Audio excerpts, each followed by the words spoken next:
Dahil sa teorya ng Pangea theory. At siguro lahat sa atin tinuro na yung Pangea theory sa grade 6, di ba? Na yung mundo galing lang sa isang tipak ng lupa. So paano nila nasabi na Africa yung isang tipak na lupa na yun? Eh kung kada century, nagbabago yung facing ng lupa. Nagbabago yung paganda ng lupa natin. So, paano nila nasabi na Africa yun? Eh, wala naman silang ebidensya, no?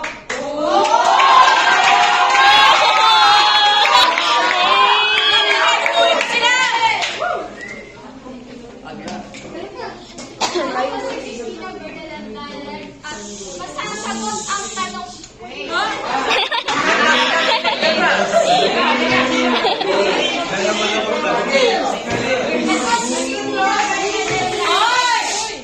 Ako si Christina Bernalan Tyler at Rob, sasagutin ko ang tanong mo.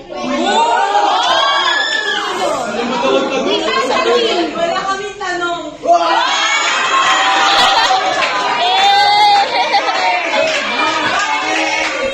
Sasagutin ko ang tanong mo. Wala anong tawag sa lupa. Ang tawag sa lupa na yon ay nakatayo sa Africa.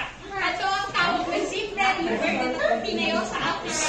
At pinatutunayan na ito ay nakalocated sa Africa o ang Eden of Garden na pinagpula ni Eden at Ava.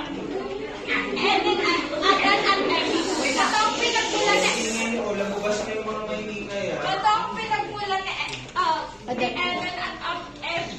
So, dito napapatunayan na Eden of Garden ay nakalocated sa Africa. So, napapatunayan dito na ang mga tao ay nagsimula sa Africa. So,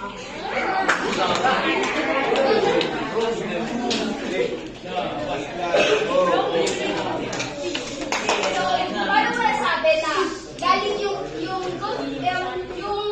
Garden of Eden sa Africa? May mga evidence ba kayo ng mga papatunayan na doon? Na doon galing yun? Wala namang sinabi sa Bible na ganun, di ba? Kung saan nakalulog yun. Marami yung mga tao na iba't iba yung kulay.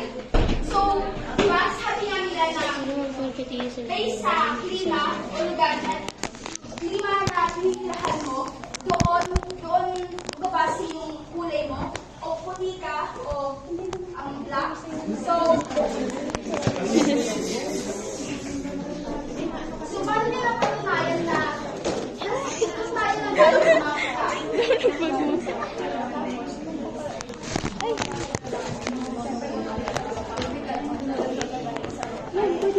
Kaya nga nung sabi ni Rob, na doon sa pangit na iisa lang ang tipak ng lupa dati. Sabi doon sa theory na research namin, hindi naman talaga mismo sa Africa nanggaling ng mga tao, kundi sa Ulster countries na nandito.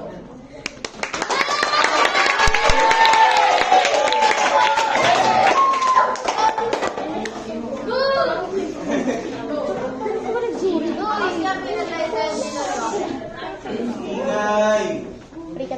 Base sa aking nakuhang impormasyon, ang unang tao na tinatawag nilang Homo sapiens ay unang nalocate or na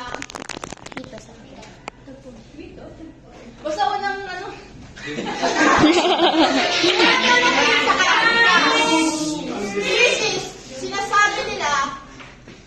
sinabi nyo, di ba, na multi-regional.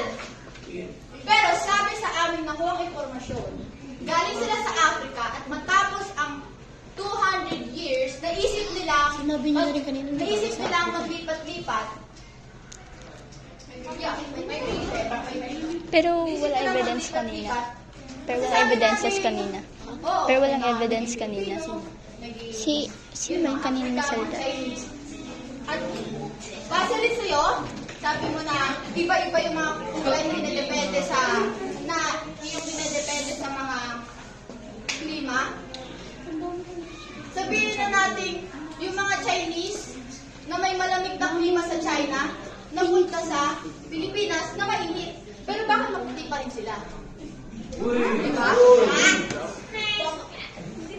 Yun ang pinaka-ano. Kaya parang masasabi natin na sa Africa sila unang nagawa or na